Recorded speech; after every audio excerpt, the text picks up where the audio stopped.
Hello everyone, welcome back to the channel ignited study minds. आज हम Bihar special series की शुरुआत करने वाले हैं क्योंकि बीपीएससी में ये काफ़ी बड़ा पोर्शन है। इससे तकरीबन 20 से 25 क्वेश्चन पूछे जाते हैं और बिहार के अन्य एग्जाम में भी बिहार से रिलेटेड फैक्ट पूछ लिए जाते हैं। इसको मद्देनज़र रखते हुए हम लोग बिहार स्पेशल सीरीज़ की शुरुआत करने वाले हैं। बिहार स्पेशल सीरीज़ में कुल 12 से 15 वीडियोज़ आएंगी दोस्तों, जिसमें हम पूरे बिहार को कवर करेंगे, जैसे कि बिहार की नदियाँ, बिहार का अपवाह तंत्र, बिहार में कृषि, बिहार में जलवायु, बिहार की खनिज संसाधन, इन सभी चीज़ों को कवर करेंगे।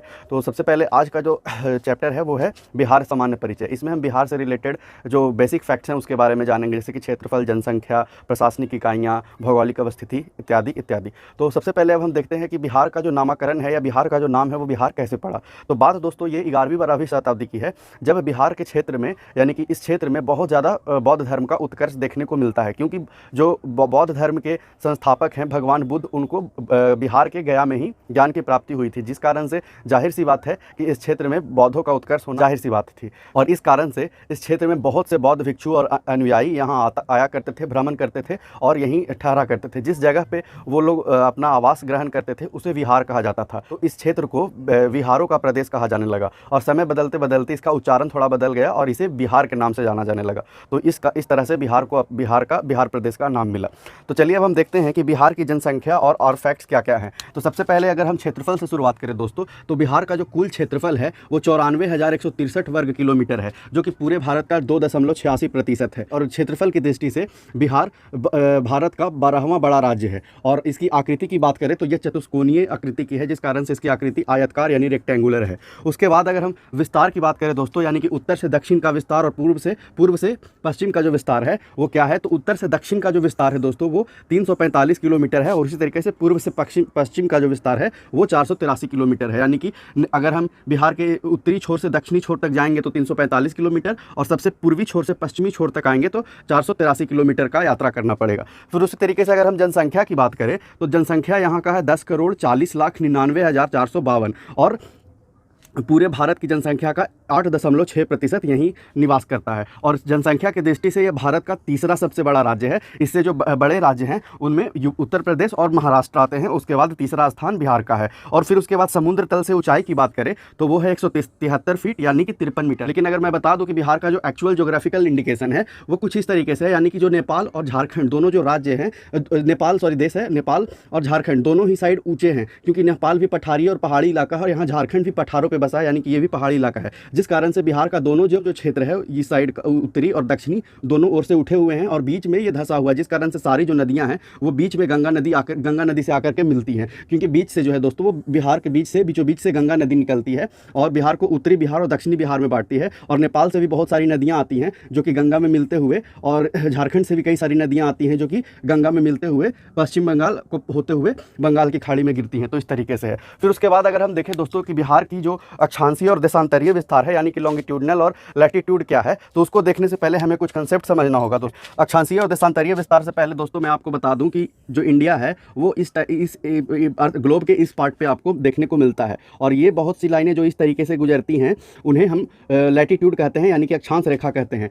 और जो लाइनें इस तरीके से गुजरती हैं, जो लाइनें ग्लोब पे ऊपर से नीचे की ओर गुजरती हैं, उसे हम लॉन्गिट्यूड या देशांतरीय रेखाएं कहते हैं। तो जो 0 डिग्री लैटिट्यूड है दोस्तों, उसे हम 0 डिग्री जो लैटिट्यूड रेखा, अक्षांश रेखा, उसे इक्वेटर कहते हैं या विषुवत रेखा कहते हैं। तो जो ग्लोब पे आप अगर इंडिया की अवस्थिति देखेंगे तो आपको यहाँ पे इंडिया देखने को मिलेगा। और इस तरीके से जो भी लाइनें इस तरीके से जो इक्वेटर के इस साइड है उसे उत्तरी अक्षांश रेखा कहते हैं। और जो भी लाइनें आपको ये इंटरनेशनल डेट लाइन है 0 डिग्री लॉन्गिट्यूड यानी कि जिसे GMT भी कहा जाता है, उसके इस साइड जितनी भी रेखाएं होती हैं इस तरीके से, उसे हम लोग पूर्वी देशांतर कहते हैं। अब चूंकि ग्लोब पे जो इंडिया का सिचुएशन इस तरीके से है तो आप देख सकते हैं कि इंडिया पूरे के पूरे उत्तरी गोलार्ध के पूर्वी हिस्से में है, जिस कारण से जितने भी अक्षांश और देशांतर होंगे वो उत्तरी और पूर्वी होंगे। तो बिहार का जो अगर उत्तरी अक्षांश और दक्षिणी अक्षांश की बात करें दोस्तों तो वो 27 डिग्री आपका बिहार का जो सबसे उत्तरी अक्षांश है, जो बिहार के सबसे उत्तर से जो लाइन गुजरेगा उसका जो है 27 डिग्री 31 मिनट 15 सेकंड है। और सबसे दक्षिणी अक्षांश जो है बिहार का वो 24 डिग्री 20 मिनट 10 सेकंड है। और इस तरीके से अगर आप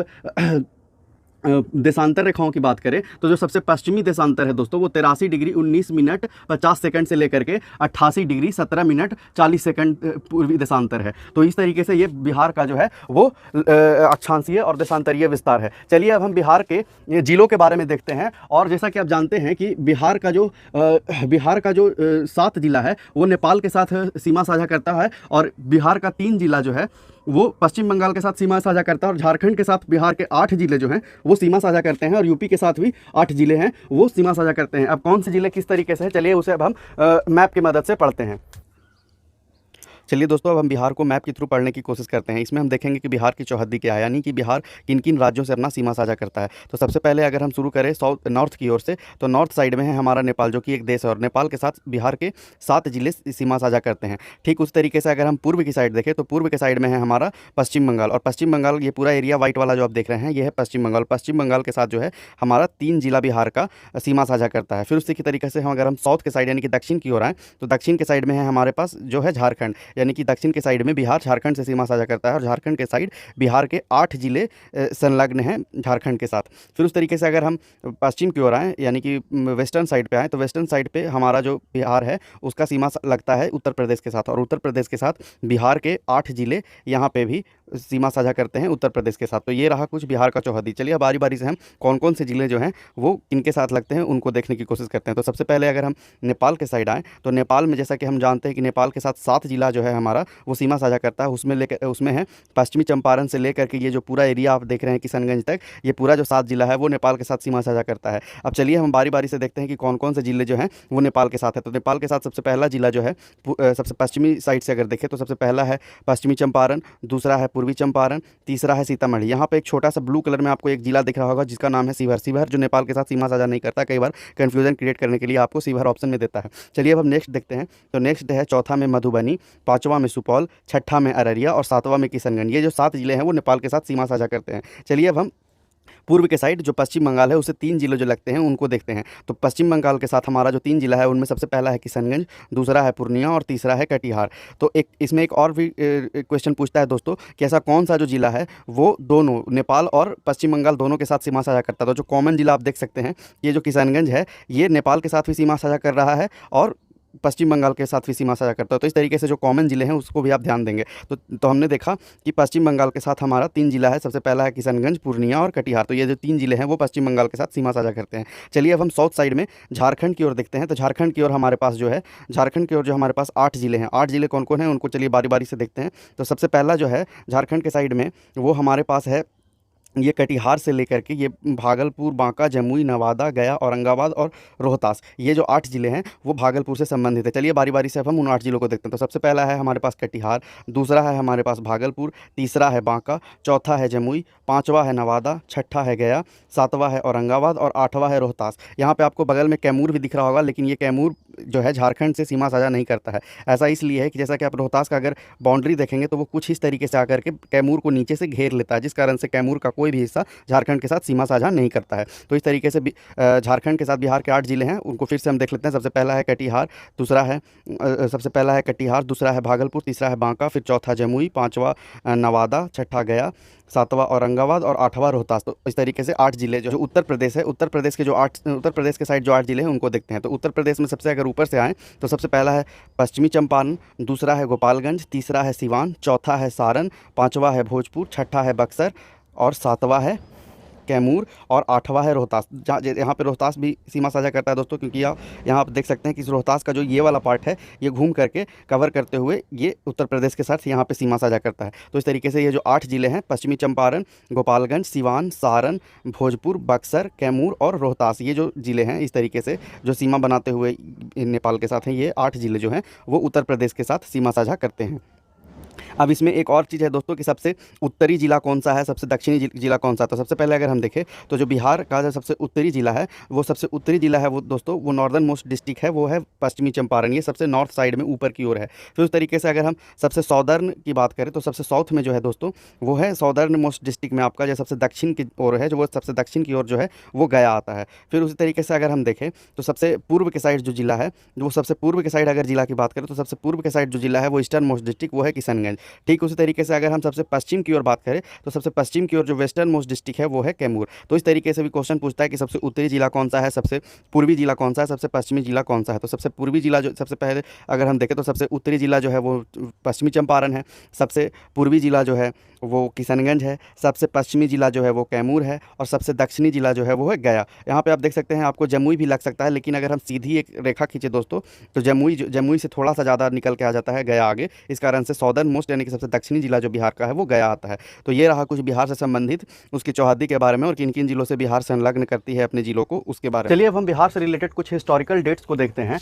तो सबसे पहला डेट है दोस्तों वो है 12 दिसंबर 1911। इस दिन दिल्ली में दिल्ली दरबार का आयोजन होता है जिसमें जॉर्ज पंचम मुख्य अतिथि के रूप में आते हैं और इसी दरबार में बंगाल विभाजन 1905 को रद्द किया जाता है और बिहार को एक नए प्रांत के रूप में गठित करने की बात कही जाती है। और फिर उसके बाद 22 मार्च 1912 को बिहार उड़ीसा सहित एक प्रांत के रूप में गठन की घोषणा या अधिसूचना जारी होती है और उसी कारण से 22 मार्च के दिन हम बिहार दिवस के रूप में मनाते हैं। और फिर उसके बाद समय कुछ बढ़ता है और उसके बाद 1 अप्रैल 1912 को बिहार प्रांत के रूप में गठित हो जाता है पूरी तरीके से, यानी कि इस दिन को यह अधिसूचना जारी हो जाती है और बिहार प्रांत के रूप में पूरी तरीके से गठित हो जाता है 1 अप्रैल 1912 को। और फिर उसके बाद कुछ समय के बाद 1 अप्रैल 1936 को बिहार एवं उड़ीसा दोनों अलग राज्य बने। बिहार और उड़ीसा अलग इसलिए हुए थे दोस्तों क्योंकि जैसे कि बिहार के साथ उस टाइम पे झारखंड और उड़ीसा भी सम्मिलित थे और उड़ीसा में अलग भाषा होने की वजह से यहाँ के लोगों के द्वारा मांग उठने लगी कि उसे भी एक अलग राज्य का दर्जा दिया जाए और उसी क्रम में 1 अप्रैल 1936 को बिहार से उड़ीसा को अलग करके दोनों को एक अलग राज्य बना दिया गया।